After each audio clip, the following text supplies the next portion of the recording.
has ever said to me, "Oh my God, what on earth are you doing? That is totally wrong." They'll maybe say, "I'm not sure if that screen is working properly. Okay. It's like I don't know if I understand which part how I'm gonna react to that." And it'll be okay. Well, what is it you're trying to achieve again? We've hand in heart. I would say no. Okay. But I don't know if that's a reflection on the CivTech process. It's just more the way I work, because it's I'm used to working with different stakeholder groups and try to get them to think together. Yeah. I think CivTech maybe helped because you do have a challenge sponsor and they're responsible for it. Yeah. And therefore they can create some momentum behind things. I would.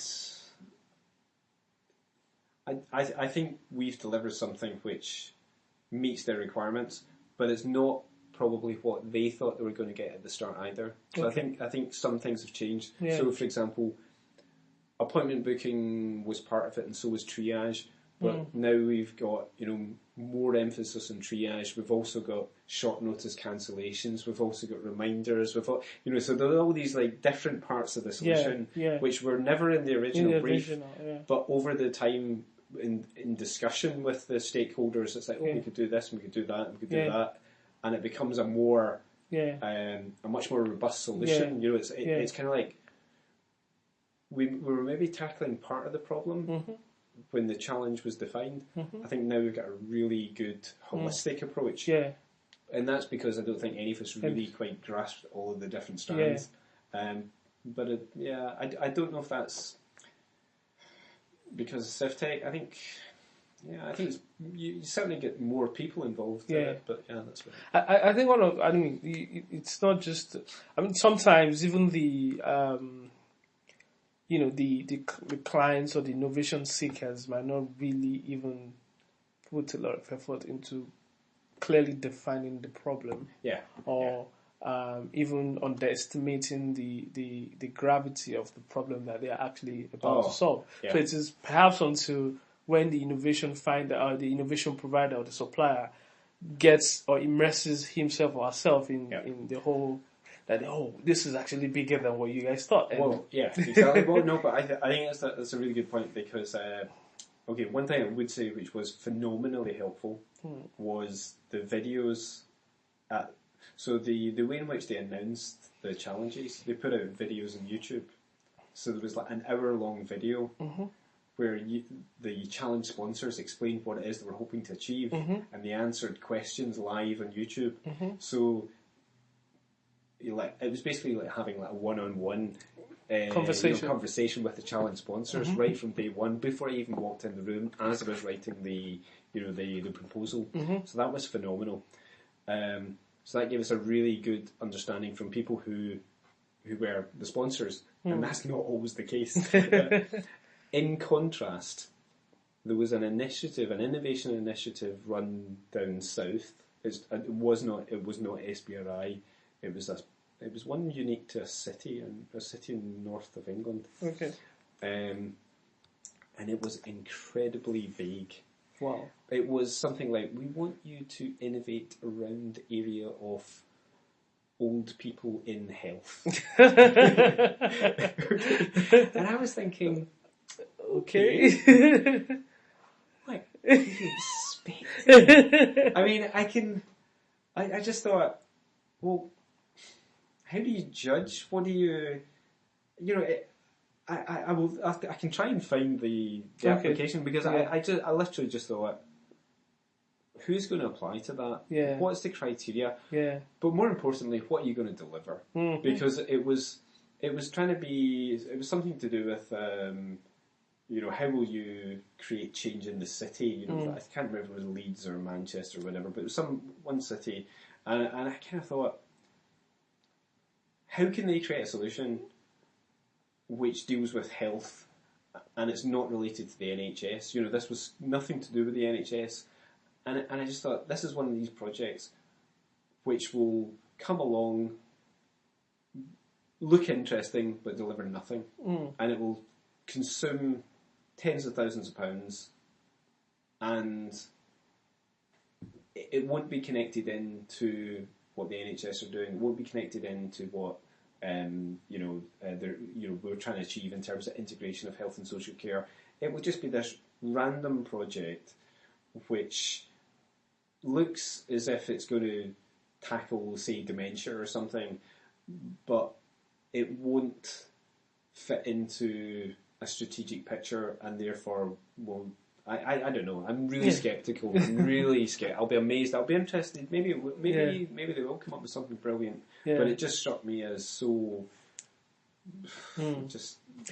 So just about two questions to go. In terms of looking at the whole process, ever since you came on board, right from inception, being part of CivTech, and now you have a company, and you develop creating something great and all that. What have you learned? Okay, as an individual, technical, putting on several hats now, as an individual, as a business person, as someone who is now looking to create something in the public sector and all. So I guess what I found quite useful was the refresher. I view them as refresher because I'd done some of the stuff in the MBA, so it was like an updating of some of my skills in the business side, and it was a way of kind of prompting me to do things because I know I wouldn't have done them otherwise. Because if you start a company, you've got no time to do anything. So by having the lessons, tutorials, whatever you want to call them, it kind of prompted me to go, right, okay, I probably should write a business plan. I probably should think about branding. I probably should. So it did force me to do things that I know I would have not done otherwise. I think what I learned. I think I've learned an immense amount about how the NHS operates, the processes, the complexity of them, some of the politics. I think I've probably learned some new stuff on the technical side as well that I didn't know. I obviously starting a new company is something completely new. I think, I'm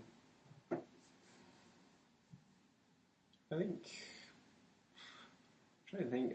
I mean, every day I think I learn something. It's like, it's useful. I don't know.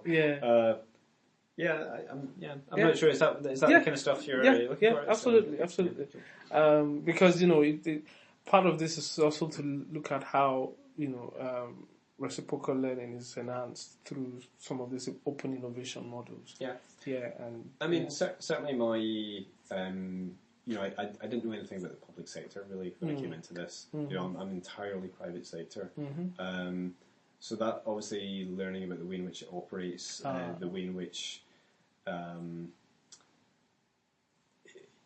profit maximisation is not the goal. In the healthcare it does have different objectives, and you can really, really clearly see that when you speak to clinicians. But you also see the people who are the bean counters as well, who do have a more financial perspective on things. I think you get a different perspective on the way in which public sector, or certainly in the way in which the healthcare sector operates, and it's not the same as a private company. So lastly, what are your expectations going forward? Expectations? It's really hard to say because it could still go either way. I came into this project, came into the CivTech process, knowing that there's risk because it's innovation. You are trying to do something new. It is an organisation which has failed to do what we're trying to do for 10 years. They actually started projects to do appointment booking in 2009. There's been a series of initiatives to do it. Okay, so you can see the challenge exists.